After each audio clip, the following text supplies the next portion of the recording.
बातमी आहे राष्ट्रवादीची।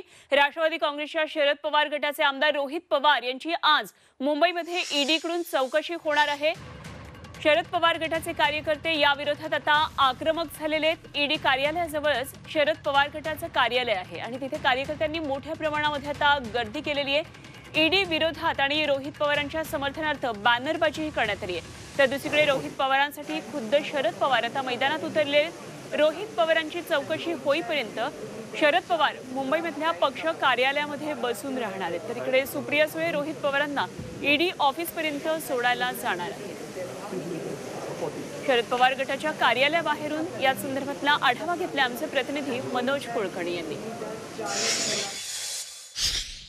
रोहित पवार आज ईडी समोर चौकशीसाठी हजर होणार आहे हे त्यांनी काल जाहीर केलं होतं आणि त्यानंतर आज सकाळपासूनच राष्ट्रवादी काँग्रेस पक्षाचा ब्लड पेयरचं तिथलं जे अमृत नोनी आर्थो प्लस ये एक प्रूवन फॉर्मूला है। इसमें मौजूद नोनी फल के गुण और आयुर्वेदिक जड़ी बूटियां शरीर को जरूरी पोषक तत्व देने के साथ साथ हड्डियों और जोड़ों के घिसने, उनमें होने वाले सूजन और दर्द को रोकने में मदद करता है। दर्द मुक्त जीवन के लिए अमृत नोनी ऑर्थो प्लस ऑफिस आहे। या ऑफिस समोर मोठ्या प्रमाणात सकाळपासूनच हे जे समर्थक आहेत ते या ठिकाणी जमा झालेले आहेत।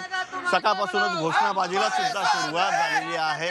जामखेड मतदारसंघातले हे सगळे त्यांचे समर्थक आहेत आणि ते या ठिकाणी आलेले आहेत। त्यांना समर्थन देण्यासाठी आज रोहित पवारांना ईडीने समन्स दिलेला आहे। ते चौकशीसाठी हजर राहत आहेत। काय तुमच्या भावना आहेत?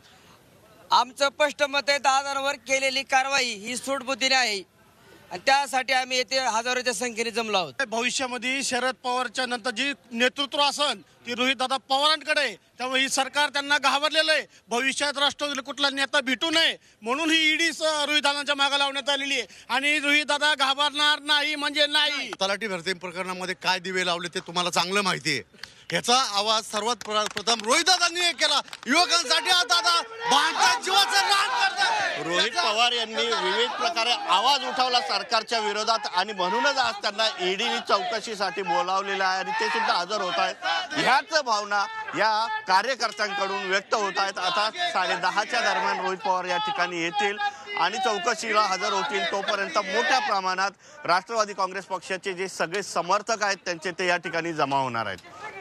Video journalist Sumesh Manoj Kulkarni, Zee 24 Taas, Mumbai.